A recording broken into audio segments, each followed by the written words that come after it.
Halo semua, welcome to channel Programmer Mobile Kekinian. Mulai hari ini, kita bakal update tentang dunia pemrograman mobile. Nah, dari mulai hal basic sampai hal yang advance, tips-tips, hingga trik-trik yang bakal ningkatin skill coding kamu. Oke, langsung aja. Jadi hari ini, kita bakal bahas topik yang sangat penting untuk pengembangan aplikasi mobile, yaitu Solid Principle. Jadi pastikan kamu nonton video ini sampai akhir ya, agar kamu bisa dapat pemahaman yang lebih mendalam tentang konsep yang penting ini. Apa itu solid? Solid adalah singkatan dari 5 prinsip desain di pengembangan aplikasi OOP. Ini diperkenalkan oleh Robert C. Martin yang merupakan seorang pakar pengembangan perangkat lunak. Kenapa 5 prinsip ini penting? Mari kita bahas satu persatu. Ini udah saya rangkum poin penting kenapa kita harus paham tentang prinsip ini. Yang pertama, pengembangan aplikasi mobile ini semuanya menggunakan OOP, Object Oriented Programming. Entah itu pakai Java, Kotlin, Swift, Objective-C, bahkan di Flutter, di Dart juga kita perlu paham OOP-nya.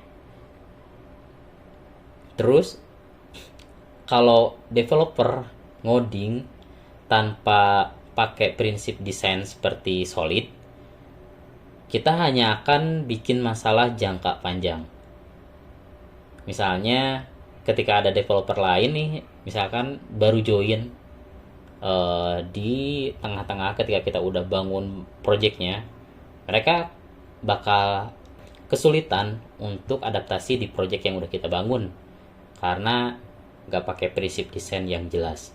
Yang terakhir, ini berguna dan efektif untuk mengikuti prinsip clean code.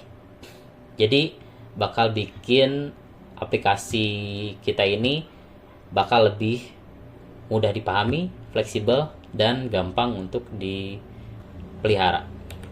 Oke, langsung aja untuk kita bahas prinsip yang pertama. Ini adalah Single Responsibility Principle. Jadi, prinsip yang pertama ini ngasih prinsip bahwa setiap kelas harus memiliki satu dan hanya satu tanggung jawab saja.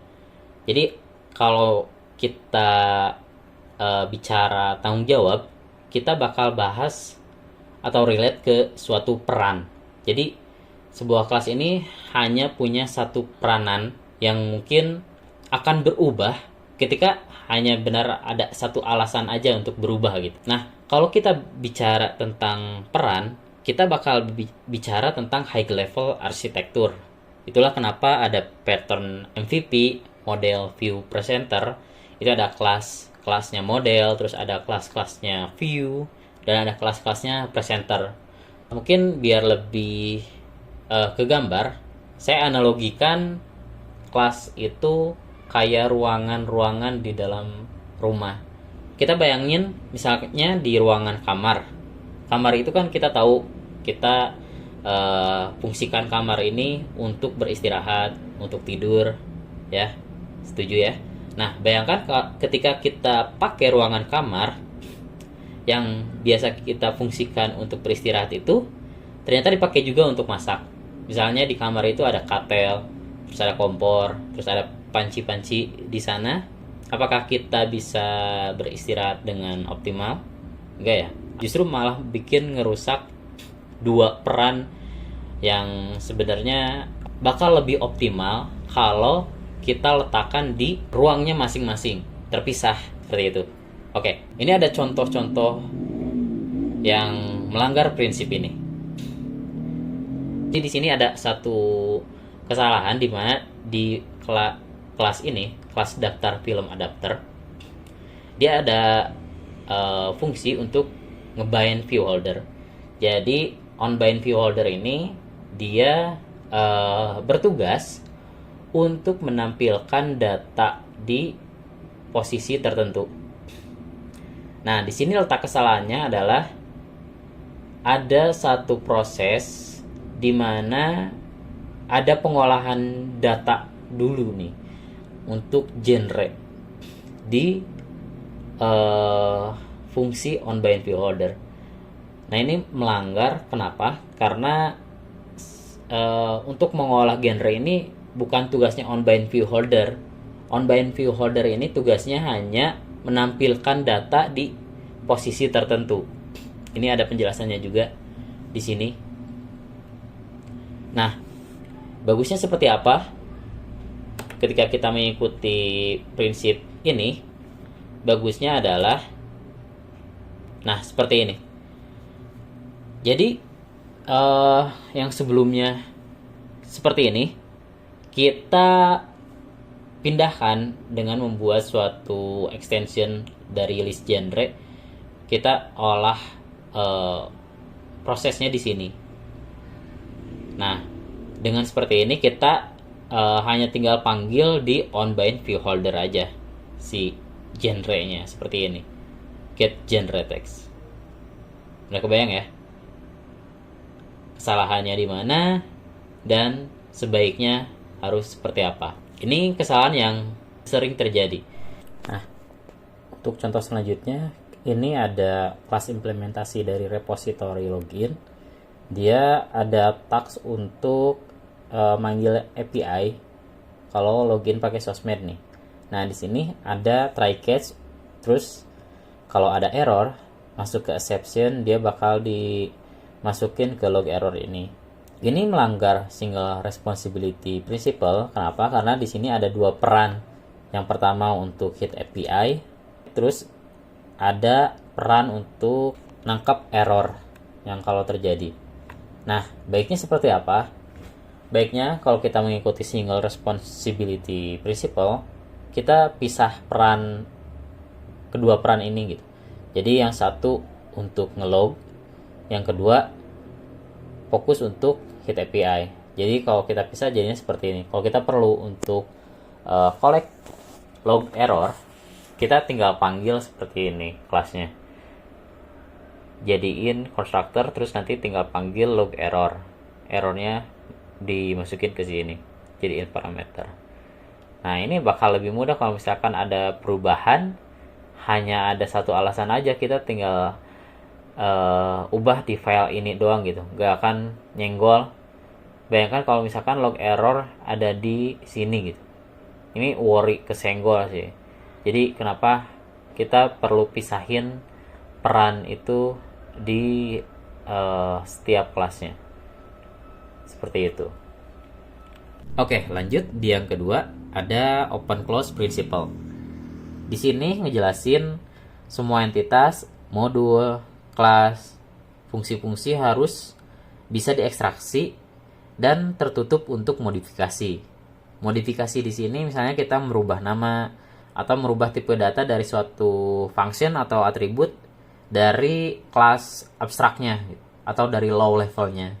Untuk contoh kasusnya, misalkan kita ada case untuk hitung total dari luas bangun ruang yang kita punya. Di sini list any ini biar rectangle sama circle ini masuk ya. Jadi kita define seperti ini. Nah, terus di sini ada pengecekan nih. Kalau misalkan dia lingkaran, luas lingkaran seperti apa kita masukkan di sini. Terus kalau misalkan dia rectangle, luasnya seperti apa kita masukkan seperti ini. Karena luas setiap bangun ruang itu beda-beda ya rumusnya, jadi kita harus pengecekan dulu nih, ini bangun ruang apa, is apa gitu. Bayangin kalau kita punya banyak bangun ruang, ini pasti bakal panjang banget ke bawah ya. Nah, ini tentu caranya gak efektif. Nah, kalau kita nerapin open close principle, kita bisa lebih efektif dengan mengekstraksi si get area ini contohnya. Jadi setiap bangun ruang itu kan ada cari luasnya ya. Jadi kita bisa define seperti ini get area. Terus nanti untuk lingkaran kita bisa define di sini rumusnya. Get area. Terus untuk rectangle kita ekstraksi juga, terus kita bisa masukin rumus rectangle di get area ini di seperti ini. Jadi di calculate area kita bisa langsung nih define si shapes ini, list dari bangun ruang ini kita bisa langsung define listnya itu list shape aja. Ini udah pasti nerima circle sama rectangle karena circle dan rectangle ini nge-extend class shape gitu. Nah, di penghitungannya kita bisa langsung dot get area seperti ini. Karena get area misalkan kalau circle udah pasti bakal ngacu ke get areanya circle. Kalau si shapes-nya itu rectangle, si get area-nya ini udah pasti ngacu ke yang rectangle. Seperti ini yang udah di override.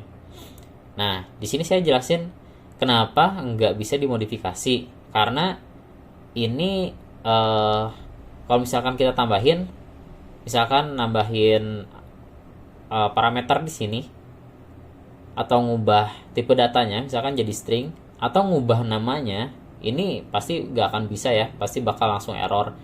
Itu kenapa tertutup untuk modifikasi, sedangkan terbuka untuk di extend gitu. Seperti itu. Oke, masuk ke prinsip yang ketiga. Di sini ada prinsip list scope substitution.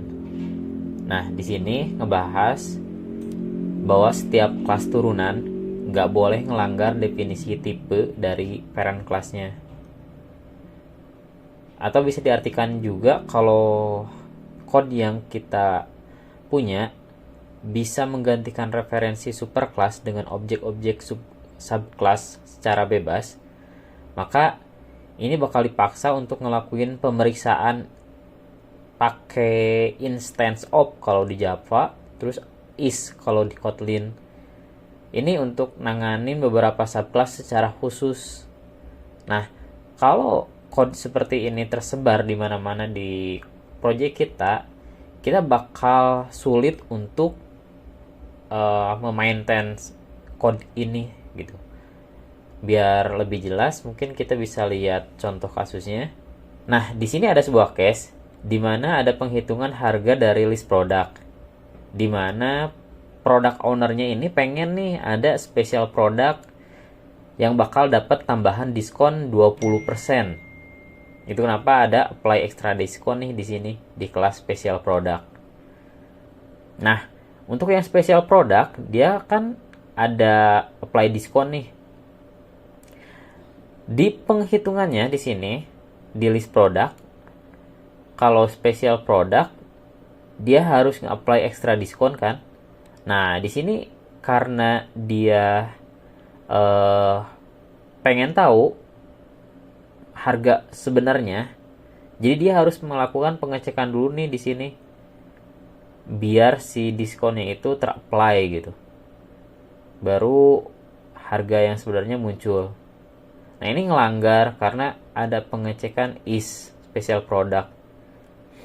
Nah, di sini child class-nya itu yang special product ngelanggar definisi tipe yang udah didefinisiin sama produk. Nah, sebaiknya seperti apa? Sebaiknya kita lakukan seperti ini. Jadi, special product itu di override si get diskonnya. Kan ini ada get diskon nih yang ada di parent class-nya, parent class product. Nah, di override terus si apply extra diskonnya ini dipanggil sebelum nge-return diskon. Jadi ini otomatis si diskonnya itu udah hasil penjumlahan dengan 20% ya. Nah, jadi di list produknya itu si harga yang semestinya dia bisa langsung tanpa ada pengecekan dulu pakai is seperti tadi. Ini untuk list scope substitution. Jadi si child class nggak boleh ngelanggar definisi tipe yang udah didefinisiin sama produk. Nah, lanjut di prinsip yang keempat. Ini ada prinsip segregasi interface. Prinsip ini punya aturan bahwa interface yang besar harus dipecah jadi interface yang lebih kecil. Jadi yang pakai interface ini hanya akan tahu metode-metode yang berkaitan aja, atau yang benar-benar diperluin aja. Contohnya seperti apa? Nah, seperti ini contohnya. Saya ambil contoh dari project lama. Jadi di sini ada interface untuk merchant order view ya. Nah, ini ada untuk show progress, show order list, show shipment, dan sebagainya sampai bawah ya, sampai ada refresh list itu. Nah, ini kalau kita implement, nah ini ada metode-metode yang nggak diperluin nih, kayak show shipment di sini nggak dipakai, terus ada show data gosen, error gosen, dan refresh list ini nggak dipakai. Nah, ini nggak efektif ya, dan ini ngelanggar prinsip segregasi interface. Nah, sebaiknya seperti apa? Nah, kita perkecil nih, kita pecah jadi 2 interface. Jadi ini interface untuk merchant order, yang satu lagi untuk merchant order detail. Jadi ini ada order listnya, terus ini ada untuk show data gosennya. Nah, ini bakal jadi straight to point gitu. Jadi metode-metode yang berkaitan aja yang bakal dipakai di kelas yang memakai interface ini gitu. Seperti ini, show progress, order list, show error, seperti itu. Oke, lanjut di prinsip yang kelima. Ini ada dependency inversion principle, atau kalau dalam bahasa Indonesia prinsip kebalikan ketergantungan. Nah, di sini ngebahas prinsip tentang high level modul atau kelas high level tidak boleh bergantung ke low levelnya.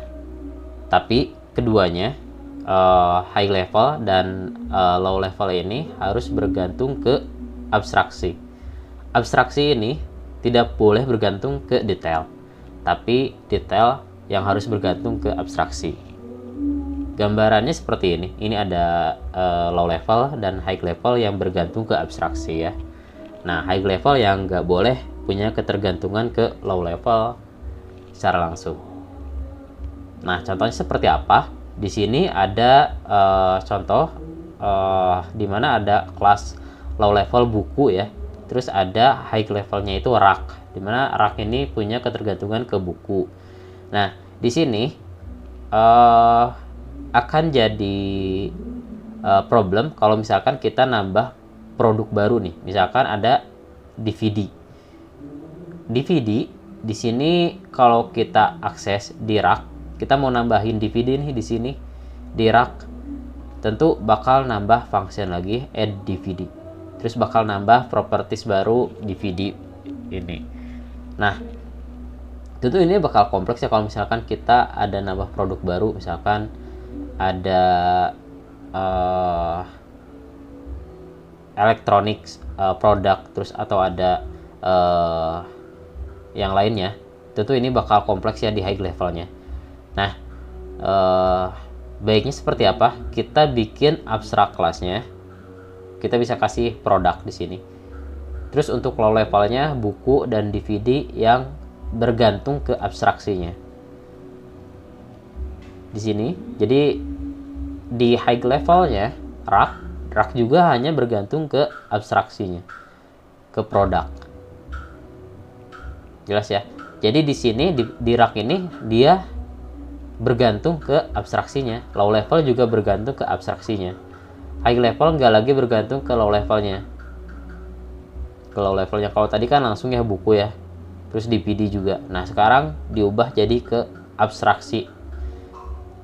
Jadi nanti di rak ini akan jadi lebih simpel seperti ini. Oke, itu dia ya. Sekian pembahasan tentang solid principle. Dan ini ada sedikit kutipan yang bagus dan saya kutip untuk di akhir sesi ini. Kenapa? Karena solid ini sangat-sangat penting, terutama untuk kita yang ngoding di OOP. Kutipannya yaitu kebenaran hanya bisa ditemukan di satu tempat, yaitu kode. Nah, kita bisa jelasin apapun ke orang lain tentang apa itu pattern-pattern yang ada di Android, misalkan ada MVVM atau MVV. Nah, kita bisa aja menjelaskan itu semua, tapi kebenarannya bisa ditemukan di satu tempat, yaitu code. bisa saja reviewer kita misalkan atau orang yang sedang menginterview kita meminta kita untuk tunjukkan saya codingannya yang sudah kamu buat. Tentu hal seperti itu sangat mungkin terjadi ya, apalagi di era zaman sekarang nggak cukup untuk penjelasan dengan kata-kata aja, kita perlu untuk pembuktian seperti itu. Nah, jadi sebisa mungkin jangan sampai kita nggak pede ya nunjukin codingan yang udah kita buat. Kita sebisa mungkin harus menjaga codingan kita sebaik mungkin dengan mengikuti prinsip-prinsip yang ada. Prinsip-prinsip solid ini salah satunya. Biar codingan kita bisa lebih mudah dipahami, lebih mengikuti prinsip clean code yang udah saya tadi bahas ya. Terus satu lagi pesan saya, jangan sampai kebenaran yang kamu ucapkan tadi itu hanya menjadi kata-kata aja. Buktikanlah dengan codingan. Oke, itu saja yang mau saya share. See you in the next content di Programmer Mobile Kekinian.